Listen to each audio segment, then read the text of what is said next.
Привет, меня зовут Михаил, и я очень люблю еду и хочу поделиться с вами этой любовью. Это корневой сельдерей. Прекрасная альтернатива картошке. Кето-френдли. Поэтому сегодня я приготовлю альтернативу картофельному пюре. Я уже делал картофельное пюре, ссылка в описании. И я сделаю прекрасную альтернативу френч-фрайз или картофельным чипсам, только полезные, да? Поехали! Сначала мне нужно почистить сельдерей, и это займет какое-то время. Сельдерей очень недооцененный, я считаю, корнеплод. У него очень низкий гликемический индекс. Он имеет прекрасный совершенно аромат. Он имеет прекрасную структуру. И вообще, для тех, кто хочет снизить потребление картофеля, сельдерей – это выход. Клубень я разделю напополам. В принципе, одной половины больше, чем достаточно на 2-3 человек. Вот что у меня получилось. Прекрасный клубень. Значит, сначала я буду готовиться для пюре. У меня вода. И я режу клубень на кубики примерно 1-1,5 сантиметра. Я отварю сельдерей, как мы обычно отвариваем картошку, до мягкости. Сначала я положу клубень в воду, кубики в воду. Когда вода закипит, я добавлю соль. Так, вода кипит, и я кладу сельдерей в кипящую воду. Ой, стараемся не обжечься. Он будет вариться 15-20 минут. Пока этот клубень варится, эта половина клубня варится, я делаю следующее. Раздираю на четвертинки. И мой любимый слайсер, я установил его на 8 миллиметров. Можно, конечно, ножом, но у меня есть слайсер, поэтому могу. И делаем следующим образом. Вот такая получается вещь. Я люблю, когда чипсы длинные, картофельные, френч-фрайз, да, поэтому я режу вот так. И у меня получаются вот такие брусочки. Я снимаю, чтобы не обрезаться, да, потому что если нож соскочит, то нужно без пальчиков остаться. У меня есть противень, да, я выстилал его бумагой. Я перекладываю ломтики сельдерея, брусочки сельдерея сюда. Дальше все предельно просто. Оливковое масло, чуть-чуть буквально.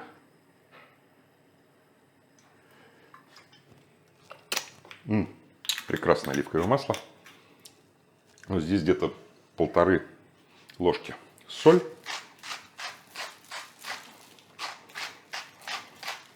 В принципе, на это можно остановиться. Я добавляю еще сладкую паприку. Она даст немножко такой красивый цвет.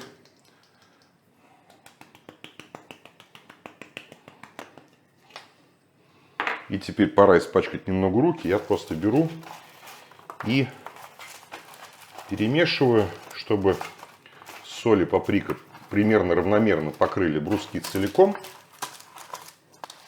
И разравниваю все это дело в один слой. Немножко убавляю здесь.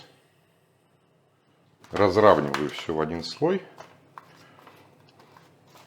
Я кладу вот так вот, чтобы было в один ряд, потому что надо будет перевернуть, чтобы это было удобнее делать. У меня духовка нагрета до 210 градусов. Гриль с вентиляцией.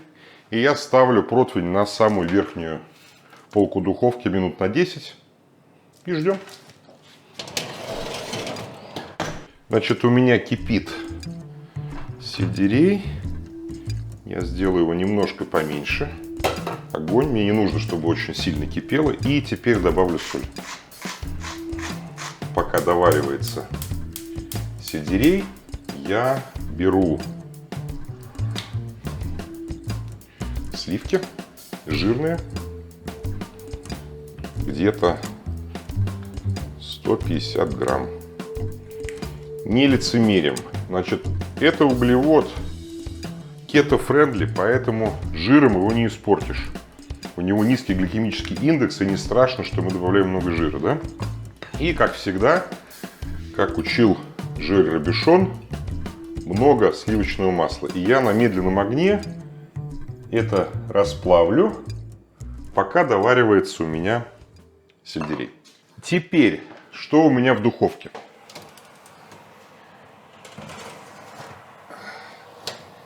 У меня в духовке то, что надо. Сельдерей превращается в прекрасные...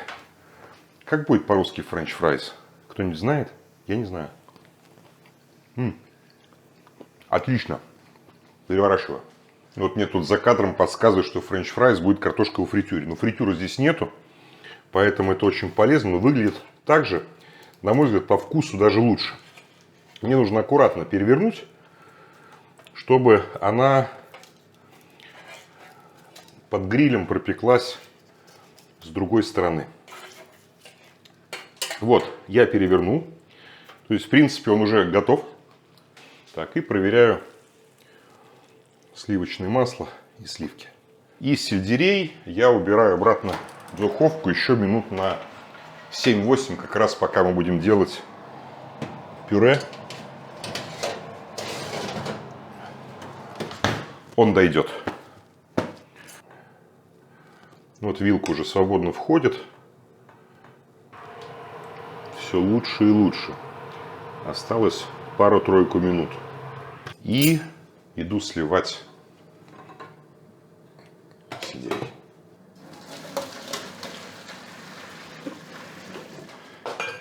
Прекрасно. Теперь я, как я сделал с картошкой, да, мне нужно перетереть сельдерей в пюре. Такой медитативный процесс. Не пугайтесь, что там будет немножко воды, да, это все потом смешается и будет вполне себе красиво и вкусно. Поправляю немножко вилкой. Просто мы же не на профессиональной кухне, когда там они все выкидывают, а потом с тебя берут за всю выкинутую тоже. Да? Я вот заметил, что когда готовишь дома, очень нервно относишься к отходам и ко всему остальному. Поэтому я старалась, чтобы абсолютно максимально все перемололось и оказалось в кастрюле. Так, все. Беру венчик и аккуратно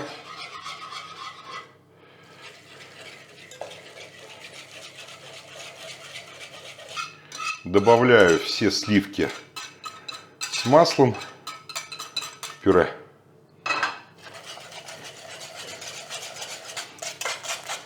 Это пюре не такое однородное, как картофельное, но поверьте, вот за счет этого чудесного аромата корневого сельдерея ему не нужен никакой мускатный орех, какие-то специи, нам только нужно проверить его на соли, может быть чуть-чуть перца.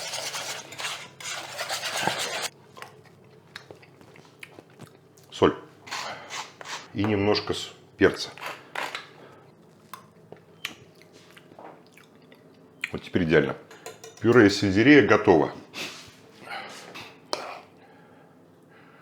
Вот какое оно. Богатое, жирное.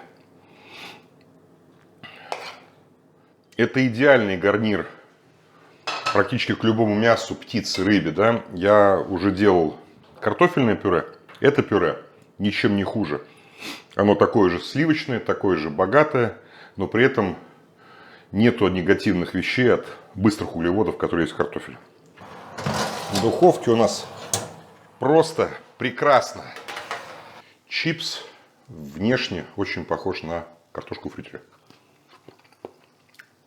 На мой взгляд, по вкусу в 1000 раз лучше. Это прекрасный гарнир к... Опять-таки, с чем вы едите картошку фри? Все то же самое. Я люблю вот так вот сервировать. такой лесенкой, колодцем, не знаю, как правильно. За счет этого чипсы не намокают. И даже когда они немножко остывают, они все равно остаются очень ароматными и очень вкусными.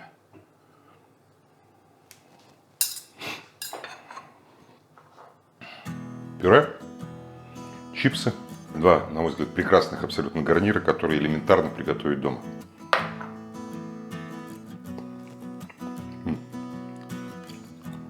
Очень вкусно.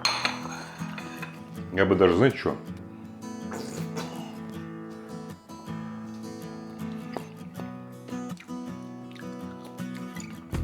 Великолепно.